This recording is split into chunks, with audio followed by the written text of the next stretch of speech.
Now, there are signs of inflation cooling, but prices for the most things remain high, and tariffs may make things worse, especially when it comes to the food we eat. We're talking things like fresh produce and beef, leading to more people experiencing food insecurity. According to harvesters, 1 in 7 people facing food insecurity. So that means you lack consistent access to enough food to feed your family. Despite that, many don't qualify for government assistance, things like SNAP. Tonight, we are taking time to talk about this issue impacting hundreds of thousands of people in the greater metro, looking at major changes that may be coming to federal programs and solutions to save your family money, no matter your financial situation.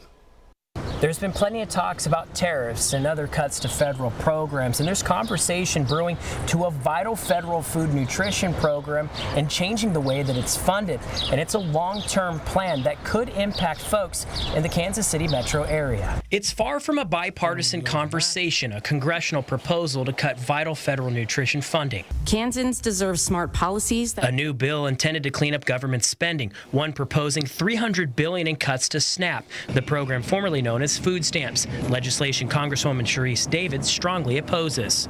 I am absolutely for government efficiency. I'm looking for us to be fiscally responsible. But this budget proposal that's been pushed by the Trump administration has real consequences. 42 million Americans participate in SNAP. $300 billion in cuts could end benefits for 3 million Americans. Congressional leaders fear it would leave some hungry. So hopefully no one's left hungry. I mean, that's certainly the goal, is not to have that happen. Pete Getzman is the president of the Johnson County Kansas Farm Bureau. He tells me the logic behind this move could provide some more accountability in funding disbursements at the local level by adding work requirements to enroll in the program. People have been able to take advantage of that in spots that don't have. I mean, they have income, but it was just there, it was available, and so why not take advantage of it? Getzman tells me it's another change to come with the new administration, one consumers and taxpayers must pay close attention to, as changes to the way federal programs have long operated are tested. Well, there's probably going to be a little more accountability. This body can do better than what we have been seeing. Congressional leaders are debating the bill's fate.